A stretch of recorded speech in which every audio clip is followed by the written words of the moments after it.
తాకట్టులో ఉన్న బంగారం అమ్మాలనుకునే వారి ఇన్ఫర్మేషన్ ఇస్తే దాని వాల్యుయేషన్ బట్టి మీకు కమిషన్ కూడా ఇస్తుంది గోల్డ్ హబ్. తమ తల్లిదండ్రులు ఏదైతే ప్రొఫెషన్ని ఎంచుకుంటారో పిల్లలు కూడా ఆ రంగంలోనే సెటిల్ అవ్వాలనుకుంటారు.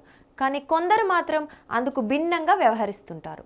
గంధపు చెక్కల స్మగ్లర్ వీరప్పన్ బిడ్డ అయిన విద్యారాణి మాత్రం తన తండ్రికి భిన్నంగా న్యాయవాదిగా మారి సమాజంలో మంచి గుర్తింపు పొందింది. అయితే వచ్చే సార్వత్రిక ఎన్నికల్లో తమిళనాడు నుంచి రాణికి బీజేపీ ఎంపీ టికెట్ ఇచ్చే అవకాశం ఉన్నట్లుగా తెలుస్తోంది.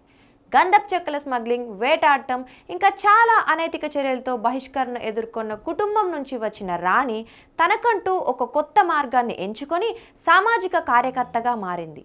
న్యాయవాది నుంచి రాజకీయ నాయకురాలుగా మారిన రాణి ఎంతో దూరం ప్రయాణించి సమాజంలో ఎందరికో స్ఫూర్తిగా నిలుస్తున్నారు. తన కుటుంబంతో ముడిపడి ఉన్న నెగటివ్ ఇమేజ్ను తొలగించే ప్రయత్నంలో రాణి మైసూర్లో పేదల కోసం ఒక పాఠశాలను కూడా స్థాపించింది. రాణి 6 ఏళ్ల వయసులో తన తండ్రిని చివరిసారిగా చూసింది. సంఘ విద్రోహ కార్యకలాపాలకు పాల్పడే కుటుంబంగా ముద్రపడిన వీరప్పన్ కుటుంబం అవమానాలను ఎదుర్కొంది. వీరప్పన్ ఎన్కౌంటర్లో మరణించిన తర్వాత ఆ కుటుంబం బంధువులకు దగ్గరైనప్పటికీ ఎక్కువ కాలం ఉండలేకపోయారు. ఆ తర్వాత అతని కుటుంబ సభ్యులు ఊరికి దూరంగా వెళ్లాల్సి వచ్చింది. అయితే ఇదే సమయంలో ఎంటర్టైన్మెంట్ సంస్థలు, రాజకీయ నాయకులు వీరప్పన్ జీవితంలోని నెగటివ్ అంశాలను క్యాష్ చేసుకోవడానికి ప్రయత్నించారు.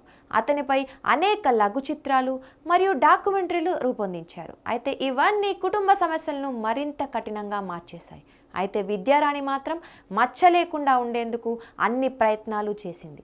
వీరప్పన్ ఎన్కౌంటర్ తర్వాత అతని కుటుంబం వివక్షను ఎదుర్కొంది.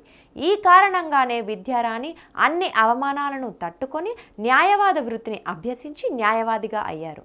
2020లో బీజేపీలో చేరి బీసీ మోర్చా తమిళనాడు రాష్ట్ర ఉపాధ్యక్షురాలిగా నియమితులయ్యారు.